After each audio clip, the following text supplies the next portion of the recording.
There are moments in life that split your existence into before and after.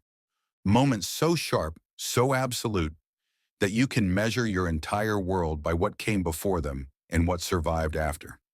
For me, that moment arrived on a Tuesday evening in October, beneath the harsh glow of living room lights that suddenly felt like interrogation lamps. "He's lying, Rebecca. He's always despised me." The words dripped from my stepdaughter's mouth like acid disguised as honey. 22-year-old Sienna stood there, tears balanced perfectly on the edge of her lashes, her voice calibrated to tremble just enough to sound wounded. Her performance was flawless. Years of manipulation had honed her craft to razor precision. I watched my wife, Rebecca, the woman I'd loved for 7 years, the woman whose hand I'd held through her mother's funeral and her father's cancer diagnosis. I watched her face close like a door slamming shut, the warmth drained from her eyes, replaced by something cold and final. "Marcus, I need you to pack your things. Tonight, this marriage is over." Rebecca's voice didn't waver. Mine did. "Are you serious right now? You're ending our marriage because she made an accusation? You're not even going to ask me what actually happened?" Silence answered me. Heavy, suffocating silence that pressed against my chest like a physical weight. Rebecca simply turned toward her daughter, wrapping an arm around Sienna's shoulders, offering comfort to the accuser, while the accused stood there bleeding invisible wounds. In that crystallized moment, I understood a truth that shattered me more completely than any words could. I wasn't her priority. I had never been her choice. When push came to shove, blood won over vows. A daughter's lie outweighed a husband's truth. The walls seemed to pulse with mockery. 7 years of building a life together, of shared dreams and whispered promises, of mornings tangled in bed, and evenings cooking dinner side by side. All of it evaporated like morning dew under a merciless sun. "Pack your things," Rebecca repeated, her tone administrative, as if she were terminating an employee rather than ending a marriage. I moved through the bedroom like a ghost, each item I placed in my suitcase feeling like a small death. Folding shirts that Rebecca had bought me for Christmas. Rolling socks we'd laughed about organizing together. Collecting toiletries from a bathroom where we'd brushed our teeth side by side every morning for 2,555 days. Behind me, I could hear Sienna's voice, sweet and concerned now, asking her mother if she was all right.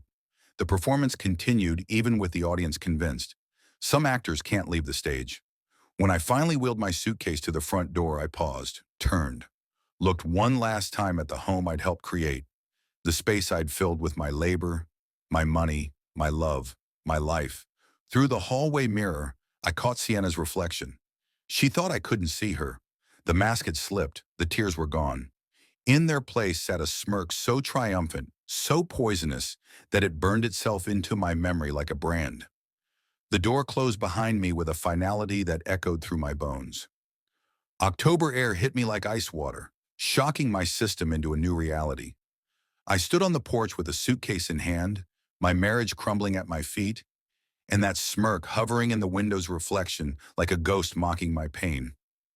But something else was happening too, something I didn't recognize yet. In the cold air, in the shock, in the absolute betrayal, a different version of me was being born, one that understood a fundamental truth about the universe. Balance always finds a way. Debts always come due, and their debt was astronomical. The first week existed in fragments, broken pieces of time that I couldn't quite string together into coherent days. My best friend Daniel offered me a spare bedroom in his downtown apartment. I accepted because pride seemed like a luxury I could no longer afford. I spent hours staring at ceiling cracks, tracing their paths like roads on a map to nowhere. Sleep came in fitful bursts, interrupted by dreams where I was explaining myself to Rebecca, presenting evidence, making my case, only to wake and remember that she had never asked for my side of the story. She had simply believed her daughter and discarded me like yesterday's newspaper. My phone became an instrument of torture. Every notification brought a spike of hope. Maybe it's her, maybe she's realized, followed immediately by crushing disappointment. It was never her. Instead, my social media feeds filled with Sienna's posts, subtle digs wrapped in trendy quotes, vague references to toxic people, and knowing your worth. Bait dangling on a hook, hoping I'd bite, hoping I'd react and give her ammunition. Some men never learn where they belong, one post read, accompanied by a photo of her and Rebecca at dinner, all smiles and solidarity.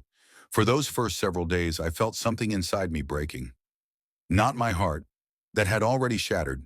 This was deeper. My sense of self, perhaps. My understanding of the world and how it worked. I'd believed in fairness, in truth, in the power of innocence to eventually reveal itself. But innocence, I was learning, meant nothing without someone willing to believe it. You need to eat something, Daniel said on day 5, standing in the doorway with takeout boxes. And you need to stop torturing yourself with her social media. I looked up from my phone, my face hollow. She's rewriting history, Daniel. She's making me into the villain. Let her. The people who matter know the truth, but Rebecca doesn't. Rebecca chose to believe a lie over 7 years of knowing me. That was the knife that kept twisting. Not Sienna's betrayal. I'd never trusted her anyway. Rebecca's, my wife's, the woman who'd promised to stand beside me in sickness and in health, for better or for worse. Apparently, worse had arrived the moment her daughter's convenience required it. By the end of week 1, I stopped checking my phone constantly. By week 2, something fundamental shifted inside me. The desperate, pleading version of myself that kept hoping for Rebecca to call, to apologize, to realize her mistake. That version died quietly in Daniel's spare room. In its place, something colder emerged, something clearer, something that understood that betrayal must have consequences or it becomes permission for future destruction. I began waking early, making coffee, going for runs along the harbor where the morning light turned the water silver. My mind, freed from the constant loop of hurt and confusion, started calculating, planning, understanding.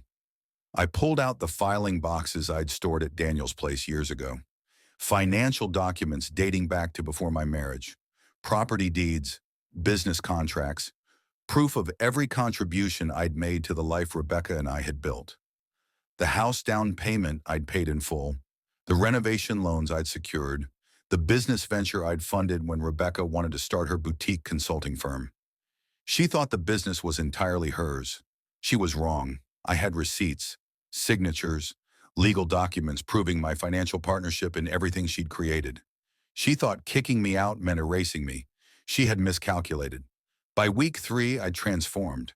I was leaner from running, sharper from sleeping better, colder from understanding exactly what needed to happen next. I cooked my own meals, organized my thoughts, and drafted plans with the precision of an architect designing a cathedral. That's when Rebecca appeared. She stood in Daniel's doorway on a Thursday afternoon, looking smaller than I remembered. Her hair was pulled back messily, dark circles shadowed her eyes, and her hands twisted together in front of her like nervous birds. "Marcus," she said softly, as if testing whether my name still worked in her mouth. "I think we both need some time to reflect on what happened. Maybe, maybe it's time you apologized and we can talk about you coming home." The audacity of it struck me like a physical blow. She wanted me to apologize, to crawl back as if I were the one who'd destroyed our marriage with a lie, as if I were the problem that needed fixing. For a moment, I simply stared at her, studying this woman I'd thought I knew completely. Had she always been this weak, this willing to sacrifice truth for convenience? Or had Sienna's manipulation twisted her into someone unrecognizable? Then I smiled, slow, deliberate, the smile of someone who'd been playing chess while everyone else thought the game was checkers. "I did reflect," I said quietly, reaching behind me for an envelope I'd prepared days ago. I reflected quite thoroughly. I handed it to her, watched her fingers shake as she opened it, watched the color drain from her face as she read the bold letters across the top. Petition for dissolution of marriage. Divorce papers. Rebecca's laugh came out strangled, a sound somewhere between disbelief and panic. "Marcus, you're being ridiculous. You're upset, I understand that, but we don't need to go this far. Let's just talk like adults." "You threw me out of our home based on a lie you didn't bother to verify," I said, my voice unnervingly calm. "You chose her fiction over our reality." You want me to apologize for being the victim of your daughter's manipulation and your blind trust? No, Rebecca, we're far past talking. Her voice rose, desperation bleeding through the cracks. She's my daughter, Marcus. What was I supposed to do? Just ignore her when she came to me crying? You were supposed to be my wife, I said, each word landing like a hammer. You were supposed to know me better than anyone. You were supposed to ask questions, demand evidence, investigate the truth. Instead, you executed me without a trial. Something shifted in her. Not remorse for betraying me. Not guilt for destroying our marriage without cause. No, I recognized it immediately. Fear. Fear of losing the comfortable life we'd built, the financial security, the partnership that had made her business possible, the man who'd been her foundation while she'd taken me for granted. Marcus, please, don't do this. Let's just sit down and talk this through. We can go to counseling. We can... Rebecca, I'm not interested in... Good. Finally, Sienna's voice cut through the conversation like a blade. She emerged from around the corner, arms crossed, face twisted in triumph. He's finally leaving for good, Mom. Let him go. He was always jealous of me anyway. You're better off without him this time. Her words didn't sting me. They illuminated. I watched the dynamic play out before me, like a biology experiment under a microscope. Watched Rebecca's face tighten with something that might have been doubt. Watched Sienna's overconfidence reveal itself as the strategic error it was. The perfect mother-daughter alliance was showing its first cracks. You'll both regret this, I said quietly, backing into the apartment. Much sooner than you think. I closed the door, heard their voices immediately erupt into argument on the other side. Muffled accusations, sharp denials. The symphony of their impending destruction had begun, and I hadn't even played my opening move yet. Revenge, I'd learned, isn't fire. Fire is loud, obvious, consuming everything quickly and leaving ash. No, revenge is ice. It's patient. It spreads slowly, working its way into every crack until the foundation itself becomes brittle, until everything shatters with the gentlest touch. Over the next several days, I executed the plan I drafted during those sleepless nights. My lawyer, Thomas Chen, was an old friend from college who'd built a reputation for ruthless efficiency in family law. When I laid out the situation, Thomas didn't need convincing. Let me see everything, Thomas said, spreading the documents across his conference table. I provided it all. The house purchase records showing my full down payment, the business formation documents for Rebecca's consulting firm, with my name listed as financial partner and my money seated as initial capital, the joint accounts I'd funded while she'd been building her client base, the investment properties we'd purchased together, 7 years of receipts, contracts, transfers, and signatures. She thought it was all hers, Thomas asked, eyebrows raised. She thought I was just supportive. Helpful. She didn't realize I was legally entitled to half of everything we built. Oh, she's about to realize, Thomas said with a grim smile. The paperwork was filed with surgical precision. Asset freezes, property lines, business audits.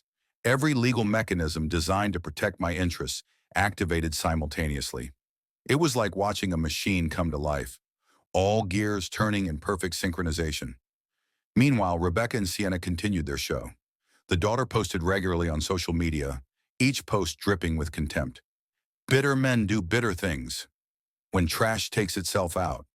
Some people can't handle strong women. Every post screamed insecurity. Every insult proved they knew the war wasn't over, and they were starting to realize they were unarmed. The official court summons hit like a Category 5 hurricane making landfall. Thomas had structured it perfectly. Comprehensive division of assets, detailed proof of my financial contributions, clear legal claims supported by irrefutable documentation. He'd even included a motion to recognize my partnership stake in Rebecca's business, complete with financial forensics showing my seed investment and subsequent capital injections. I imagined Rebecca reading it, watching her certainty collapse like a building in an earthquake. In her mind, the script had been simple. Kick me out, let me suffer for a while, graciously allow me to apologize in return. She'd thought she held all the power. She'd forgotten that she'd married someone smarter than her daughter gave me credit for. 2 days after the summons arrived, I saw them outside the courthouse. Rebecca looked like she'd aged 5 years in 5 weeks. Her suit was professional, but her face betrayed her. Eyes red-rimmed, mouth tight with stress, hands shaking as she clutched her lawyer's arm.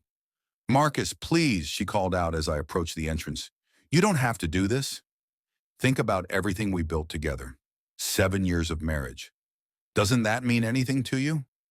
I stopped, turned to face her fully. "I am thinking about everything we built together. That's precisely why I'm taking what I earned, what I invested, what I made possible." Sienna stood beside her mother, trying to maintain her usual armor of contempt, but the cracks were showing. "You're just greedy," she spat. "You never loved her. You only cared about the money." I almost laughed at the projection. "Interesting. I'm not the one who lied to destroy a marriage, Sienna. I'm not the one who manipulated someone's trust for personal gain. But you're right about one thing. I'm done caring about people who never valued me." Sienna lunged forward and Rebecca grabbed her arm, hissing, "Stop it. You're making everything worse." Worse. The word hung in the air like smoke. Because yes, it was about to get much worse for both of them. The courtroom sessions became a masterclass in consequences. Each hearing stripped away another layer of Rebecca's carefully constructed narrative. Under questioning, the confident woman who'd ordered me to pack my belongings transformed into someone uncertain, stumbling over answers, sweating through expensive blouses. Thomas Chen was methodical and merciless. He presented emails where Rebecca had thanked me for my financial support of her business, bank records showing my capital investments, property documents with both our names, text messages where she'd asked my advice on major business decisions. Every piece of evidence demolished her claim that the business was solely hers. "Mrs. Reed," Thomas asked during cross-examination, "did you or did you not remove your husband from your shared marital home without any investigation into the accusations against him?" Rebecca's eyes darted toward Sienna, sitting in the back of the courtroom with her arms crossed, looking for support, finding none that would help her here. My daughter was upset. She came to me with serious concerns." "Concerns you didn't verify?" "She's my daughter. Why would she lie?" "That's not what I asked. Did you verify the accusations before ending your marriage and evicting your husband?" Silence, the kind that screams louder than words. "No," Rebecca finally whispered. I sat at the plaintiff's table, utterly still. I didn't smile or gloat. Didn't need to. The truth was doing the work for me, exposing itself one revelation at a time. Sienna attended every hearing, apparently unable to stay away, drawn to the disaster she'd helped create. She sat in the back gallery, glaring daggers at me, wanting me to feel her hatred. But as the sessions progressed, people in the courtroom began noticing her, whispering about her aggressive body language, her obvious contempt, her inability to hide her role in this catastrophe. She'd wanted to destroy me. Instead, she was revealing herself. The pivot point came during Rebecca's testimony when Thomas asked her about the timeline of events. "So within one evening, based solely on your daughter's word, you decided to end your marriage?" It wasn't just one evening. There had been tension. Tension. Can you describe this tension? Rebecca hesitated, realizing the trap too late. Sienna felt like Marcus didn't respect her. He was always questioning her decisions. Questioning her decisions? Or refusing to fund her lifestyle? The courtroom stirred. Rebecca's lawyer objected, but the seed was planted. I'd told Thomas everything, how Sienna constantly asked for money, expected us to pay for her car, her apartment, her shopping, her trips. How I'd suggested she get a job, become independent. How Sienna had resented me for refusing to be her personal ATM. The lie hadn't just been about some fabricated incident. It had been strategic elimination of an obstacle to her comfortable parasitic existence. After that session, as I walked to my car in the parking garage, I heard footsteps behind me, heels clicking aggressively on concrete. "You think you've won?" Sienna's voice dripped venom. "You're pathetic. My mom will never forgive you for this humiliation." I stopped, turned, met her gaze with perfect calm. "She doesn't need to forgive me, Sienna. But one day, maybe soon, she'll realize who actually destroyed her marriage. And it wasn't me. For the first time, I saw her mask crack. Just for a second. Just enough to see the fear underneath all that hatred. I got into my car without another word, watching her in the rearview mirror as she stood there, suddenly looking smaller, younger, less certain. What I hadn't anticipated, though it became my favorite part of the whole ordeal, was how quickly Rebecca and Sienna's perfect bond deteriorated once external pressure was applied. News came through mutual friends, people who'd stayed neutral in the divorce but couldn't help sharing what they witnessed. Rebecca had started questioning everything. Every story Sienna had ever told. Every accusation she'd ever made. Every late-night excuse in dramatic crisis. The blind maternal trust had transformed into corrosive suspicion. They had a massive fight at dinner last week, Daniel reported, having heard it from his girlfriend, who'd been at the same restaurant. Like screaming in public. Rebecca told Sienna she'd ruined her life. I absorbed this information quietly, sipping my coffee. The universe was balancing its books without me needing to add weight to the scales. The second major court hearing sealed Rebecca's fate. The judge, a sharp-eyed woman in her 50s who'd clearly seen every divorce trick in the book, ruled in my favor for division of assets and formally recognized my financial partnership in Rebecca's business. The evidence is overwhelming that Mr. Reed made substantial financial contributions to the business formation and operations, the judge stated. This court recognizes his legal claim to 50% of the business valuation. Rebecca's face turned the color of old newspaper.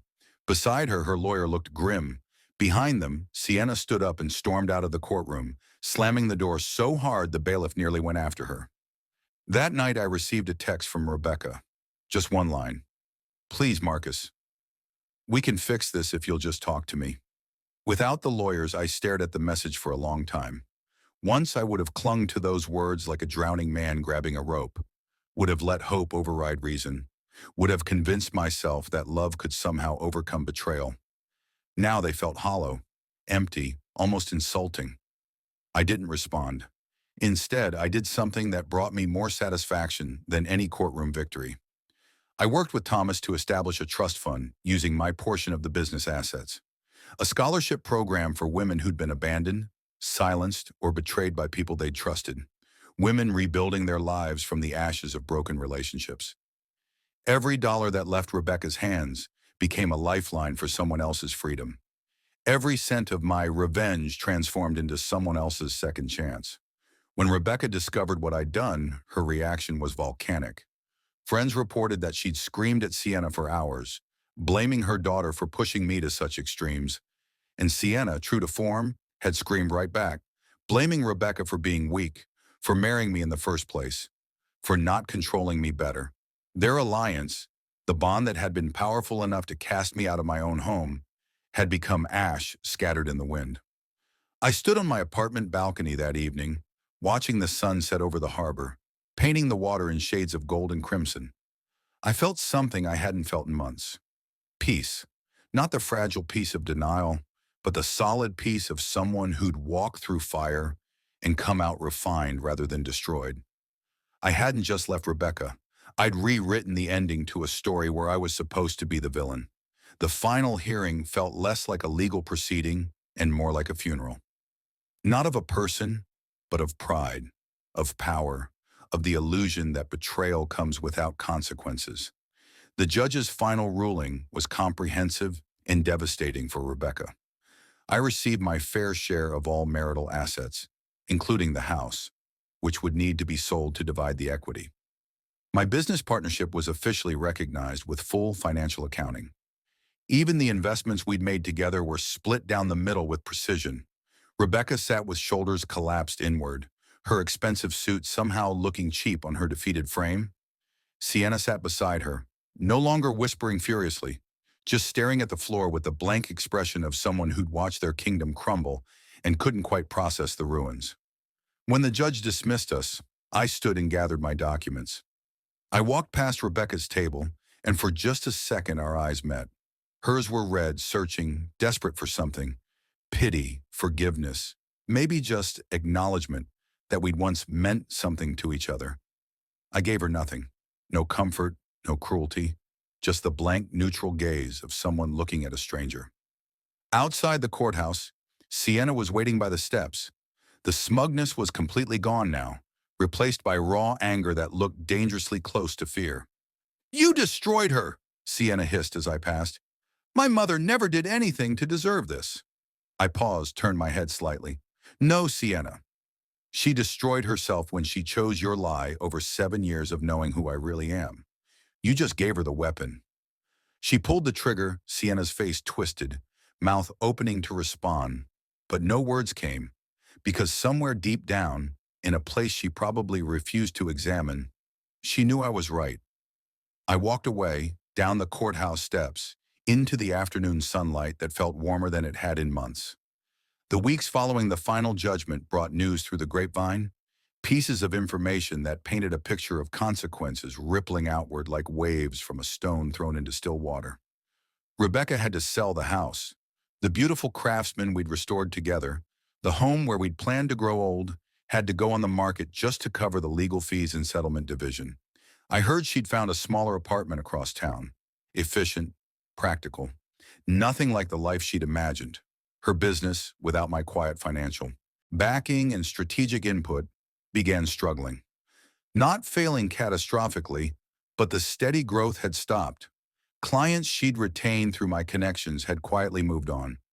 The business that was supposed to be her empire became just another small consulting firm fighting for scraps. And Sienna? She'd moved out within a month of the final hearing, apparently deciding her mother was no longer a viable source of support.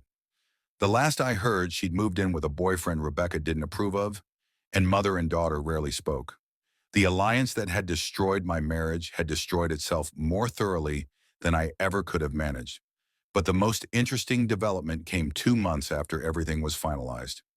I received an email from the first recipient of my scholarship trust, a woman named Jennifer who'd left an abusive marriage and was rebuilding her life by going back to school for accounting. "Your scholarship changed my life," she wrote. "I don't know your story, but I know you understand what it's like to lose everything and have to start over. Thank you for turning your pain into someone else's possibility."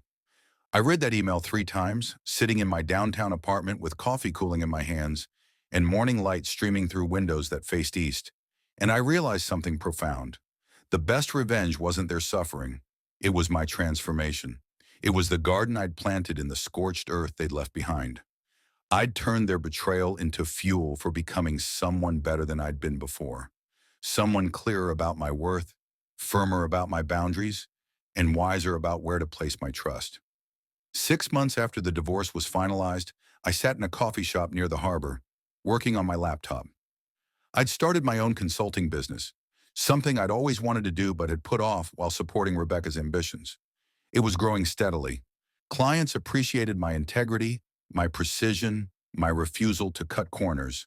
The door chimed and I glanced up out of habit. Froze. Rebecca stood in the doorway, scanning the room. She looked older, thinner, worn down by the weight of consequences. Her eyes landed on me, and for a moment, neither moved. Then she walked over, hesitated beside my table. "Marcus," she said softly, "can I sit for just a minute?" Every instinct screamed at me to say no, to protect the peace I'd built, but curiosity, and maybe the last remnant of who I'd once been, made me gesture to the empty chair. She sat, hands wrapped around a coffee cup she'd ordered, didn't drink it, just held it like it could warm something frozen inside her.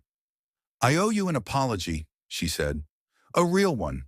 Not the kind where I'm hoping you'll come back or change your mind.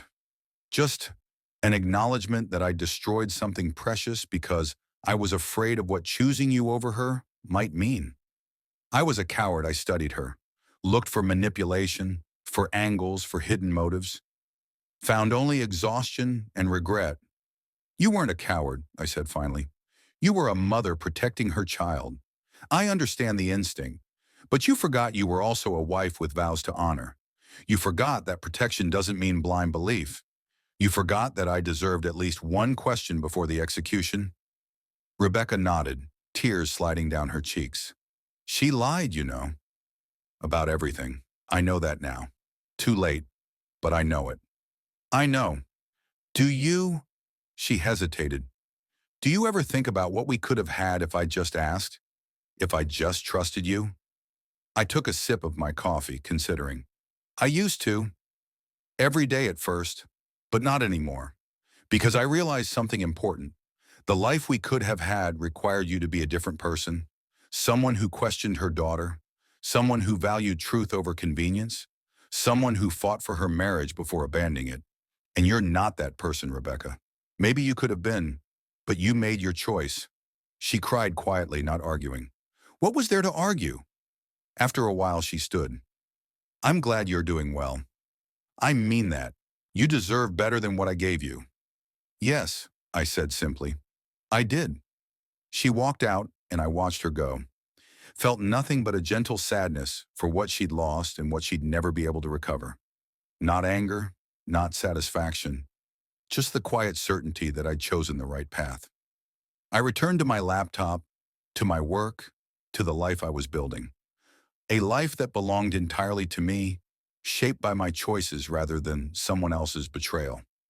And in the distance, through the coffee shop window, the harbor water sparkled in the afternoon sun, moving forward constantly, never looking back, always becoming something new with each passing wave. The truest revenge wasn't making them suffer. It was living so fully, so completely, so authentically that their betrayal became nothing more than the prologue to a better story, a story where I was the author and the hero. Follow for more.